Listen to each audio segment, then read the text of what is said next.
দোস্ত শোন, আমরা ফ্রেন্ডরা সবাই মিলে প্ল্যান করছি আমরা ট্যুরে যাব কক্সবাজার 2 দিন 3 রাত। তোকে কিন্তু আমাদের সাথে যেতেই হবে। যাইতে পারবো না তোর? আমি না বুঝি না, আমরা কোনো ট্যুর প্ল্যান করলে তুই সবার আগে না করে দেস। কি সমস্যা তোর? হ্যাঁ তুই যাবি না কেন বল? জানিস না কি সমস্যা? আমার সব সমস্যা হচ্ছে আমার মা। আমার মা আমার দায়িত্ব দিবে না। আচ্ছা শিলা, তুই আমার একটা কথা বলতো, তুই কি এখনো ছোট বাচ্চা? তুই ভার্সিটিতে পড়স, তোর একটা স্বাধীনতা আছে, তুই যা মন চায় তাই করবি। তা না তুই তোর মার আঁচল ধরে বসে থাকস। আর তোর মার আঁচল ধরে বসে থাকে তুই জীবনে কিছু করতে পারবি না। শোন শিলা, তুই তোর মাকে এত ভয় পাস বলেই তোর মা তোর ঘাড়ের উপর চেপে বসে আছে। আর মায়েদের কথা এত শুনতে হয় না। ওই আমার আম্মু তো আমাকে কত কিছু বলে, আমি তো আম্মুর কোনো কথাই শুনি না। নিজের যা মন চায় আমি তাই করি। দেখ আমি কত ভালো আছি, নিজের লাইফটাকে নিজের মতো এনজয় করতেছি। আর তোর অবস্থা দেখলে মনে হয় তুই এখনো ছোট একটা বাচ্চা, মায়ের কোলে উঠে বসে আসোস। দেখ আমরা এত কিছু জানতে চাই না, তোরে আমাদের সাথে ট্যুরে যাইতেই হবে। দোস্ত আমি নিজেও তো যেতে চাই, কিন্তু কি করবো বল, এই ভার্সিটি, বাসা আর এই মায়ের শাসন সবকিছু মিলে আমি পাগল হয়ে যাইতেছি। ইস, একটু সমুদ্র পাড়ে যদি পাটা ভিজাইতে পারতাম কি যে ভালো লাগতো। শুন, ভালো লাগার আরো ব্যবস্থা আছে, আর এগুলো সবকিছু আমার হাজবেন্ড ব্যবস্থা করতেছে। সেই সাথে আমার বয়ফ্রেন্ডও যাচ্ছে। তাছাড়া আমাদের ব্যাচের অনেক ছেলে যাবে দোস্ত, সেই চিল আর মাস্তি হবে। মামা তুই চল। তো সিরিয়াসলি সব ছেলেরা যাবে? হ্যাঁ, সব ছেলেরা যাবে। তাহলে তো আমি এই ট্যুরটা একদম মিস করতে চাই না, আমার সাথে যাইতেই হবে দোস্ত। কিন্তু আম্মুকে কেমনে বুঝাবো?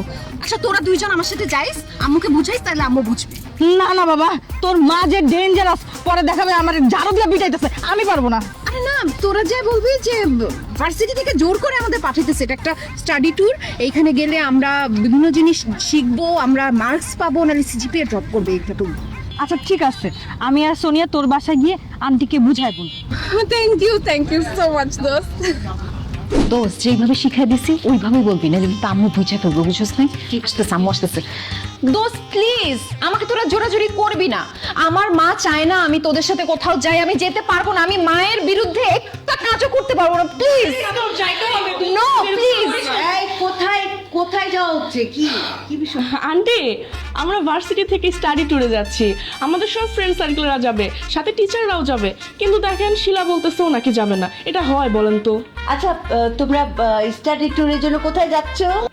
আন্টি আমরা তো যাচ্ছি আমি বলি আন্টি, আমরা হচ্ছে গিয়ে মহস্তানগড়, তারপর হচ্ছে 7 গম্বুজ মসজিদ, পাহাড়পুর বৌদ্ধবিহার, ময়নামতি, আরো অনেক জায়গায় যাব।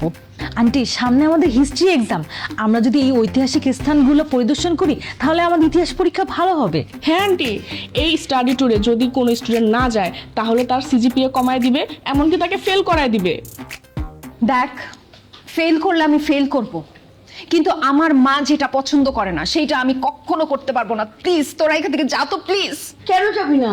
ঘুরতে যাও তো খুবই ভালো, তাছাড়া স্টাডি ট্যুরে যাও তো আরো ভালো, তুই অবশ্যই যাবি। সত্যি বলছো মা? আমি যাব? হ্যাঁ, আমি তোর মা বলছি, তুই অবশ্যই যাবি। ঠিক আছে, তুমি যখন এত করে বলতেছো তাহলে আমি যাব। দোস্ত তোরা প্ল্যান কর, আমিও তোদের সাথে স্টাডি ট্যুরে যাব। আরে তোমরা শুধু একা না, আমিও তোমাদের সাথে স্টাডি ট্যুরে যাচ্ছি। কি বলতেছো মা? তোমরা কেন যাবা? তোর বাবার সাথে বিয়ে হওয়ার পর থেকে কোথাও নিয়ে যাইনি উনি, জানো তোমরা, এমনকি হানিমুনেও যাইনি আমরা। আমার না অনেক শখ এইসব ঐতিহাসিক স্থান ঘুরে দেখা, আর দেখা হয়নি চক্ষু মেলিয়া, ঘর থেকে 2 পা ফেলিয়া। আমার খুব ইচ্ছে, সেই জন্য আমি তোমাদের সঙ্গে যাব। তাছাড়া তোমাদের সাথে গেলে তোমাদের আঙ্কেল কিচ্ছু মনে করবে না, তোমরা সবাই তো আমার মেয়ের মতোই, তাই না? আর খরচটাও কম পড়বে, তাই না? আন্টি আপনি কিভাবে যাবেন? আমাদের এই স্টাডি ট্যুরে তো শুধু টিচাররা যাবে আর স্টুডেন্টরা যাবে, গার্জিয়ান তো এলাও না। আপনি কিভাবে যাবেন? টিচাররা তো এলাও করবেন আন্টি। অভিভাবক যাওয়া এলাও না মানে?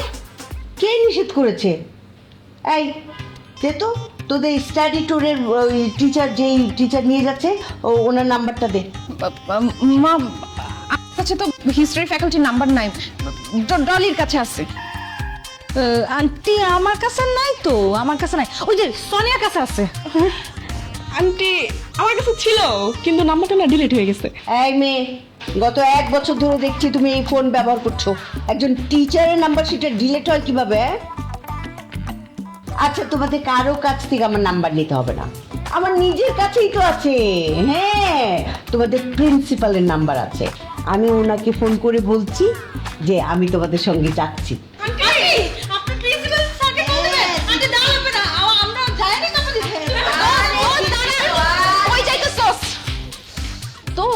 আরে মূর্তি ডেকে গা চড়াইতাম ইচ্ছা মতো, আমার রাতের মধ্যে আরাম পাইতাম। কি মনে করছো মা? হ্যাঁ, যে আমি তোমার পেটে হয়েছি, তুমি আমার পেটে হয়েছ, বুঝছো? হ্যাঁ, আমারে না জানাই তুমি কক্সবাজার চলে যাবা আর আমি কিচ্ছুই জানতে পারবো না। কি মনে করছিলা কক্সবাজার যাইয়া উদ্দাম নৃত্য করবা, পানি ছিটাছিটি করবা? হ্যাঁ, আজে বাজে ছেলেরা সেই তোমার উদ্দাম নৃত্য দেখবো আর তুমি তাদের নাকে চোখে মুখে পানি ছিটাইবা। হ্যাঁ, একেবারে জানে মারিয়া ফেলাবো। আর জীবনে কোনো দিন যদি এরকম মিথ্যাবাদী কোনো মিথ্যাচারিতা করস, তখন তোর বিয়া শাদী দেওয়ার প্ল্যান করবো। তাও আবার কার লগে জানোস? রিক্সাওয়ালার লগে।